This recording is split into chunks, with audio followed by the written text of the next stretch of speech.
Mengawali berita pertama, pemirsa, program Makan Bergizi Gratis atau MBG dimulai oleh pemerintah Kota Prabu Muli sebanyak 6.500 paket makanan yang diberikan kepada murid TK, SD, SMP hingga SMA di Kota Prabu Muli.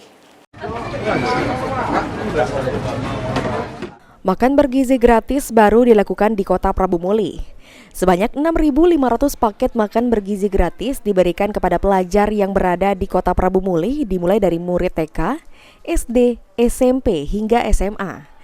Makan bergizi gratis di Kota Prabu Muli saat ini belum semua anak sekolah bisa menikmati. Karena di Kota Prabu Muli sendiri baru hanya memiliki 2 dapur untuk makan bergizi gratis. Total, jika semua pelajar di Kota Prabu Muli mendapatkan makan bergizi gratis, harus ada 16 dapur makan bergizi gratis di Kota Prabu Muli. Tanggal 17, launching pertama kita memberikan makanan gratis dan bergizi kepada anak-anak kita. Kita tahu tadi dari anak TK, SD, dan juga mungkin dari SMP ke SMA. Mulai hari ini. Berapa banyak untuk hari ini yang diberikan? Hari ini ada 6.500. Untuk dapur di kita ini idealnya itu ada 16 dapur. 16 dapur. Ya, tapi alhamdulillah ini 2 dapur ini sudah full personal ya. Mungkin besok minggu depan kita akan lagi.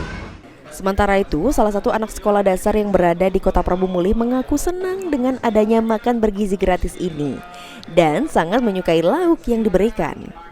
Ada ayam goreng, sayur wortel, sama nasi, sama jeruk, sama minuman. Susu ada susu. Enak tak? Enak.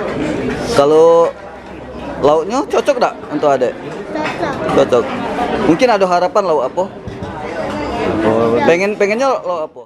Untuk membackup semua sekolah-sekolah yang ada di Kota Prabu Muli agar mendapatkan makan bergizi gratis, pemerintah Kota Prabu Muli berupaya akan menambah dapur dari yang saat ini hanya ada 2 dapur. Anggi Perkasa, PAL TV.